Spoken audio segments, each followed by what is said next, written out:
Perkenalkan, nama saya Wendy Sinjalingga dengan NIM 210306137 dari kelas PTNB kelompok 3. Di sini saya akan menjelaskan tentang organ genitalia pada bebek betina, yang dimana video ini saya buat untuk memenuhi tugas praktikum ternak unggas yang dimana diampu oleh Ibu Insinyur Tati Fidianasari SPT MP IPM.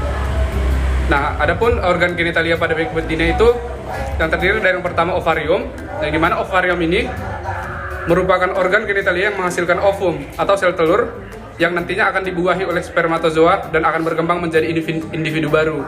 Nah, selain itu ovarium ini juga menghasilkan beberapa hormon, yaitu hormon estrogen dan progesteron. Kemudian yang kedua ada infundibulum, yang dimana merupakan bagian ujung saluran untuk menangkap sel telur nantinya ketika terjadi ovulasi.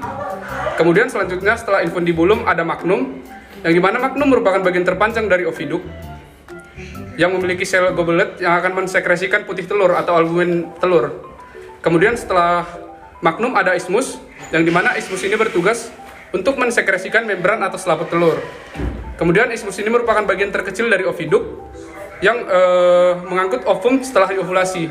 Juga merupakan saluran yang mengangkat sperma dan tempat terjadinya fertilisasi. Nah, kemudian ada uterus, yang dimana uterus ini tempat pembentukan atau sekresi kerabang telur.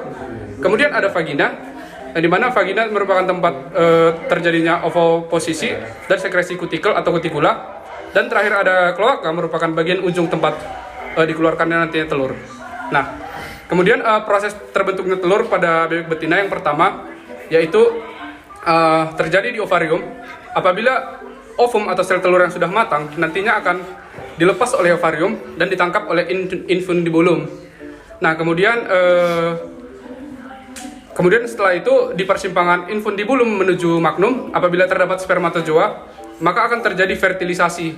Kemudian selanjutnya kuning telur akan masuk ke dalam akan terbentuk proses pembentukan kuning telur selama 15 hingga 30 menit. Setelah itu telur akan masuk ke dalam magnum, yang dimana dalam magnum terjadi sekresi albumin atau putih telur yang memakan waktu selama 3 jam. Setelah itu telur akan masuk ke dalam ismus, yang dimana dalam ismus dibungkus oleh membran sel yang memakan waktu selama 1,5 jam. Lalu setelah terbentuk membran sel, telur akan masuk ke dalam uterus dan terjadi sintesis kerabang, yang dimana di sini terjadi pembentukan kerabang telur yang memakan waktu selama 18 hingga 21 jam. Nah, setelah itu telur akan dilanjutkan ke dalam vagina, yang dimana dalam vagina terjadi pembentukan kutikula yang berfungsi untuk menutup atau memperkecil pori-pori telur. Kemudian setelah itu telur nantinya akan dikeluarkan melalui kloaka, yang dimana proses keseluruhan dari pembentukan telur ini memakan waktu selama 24 hingga 25 jam. Terima kasih.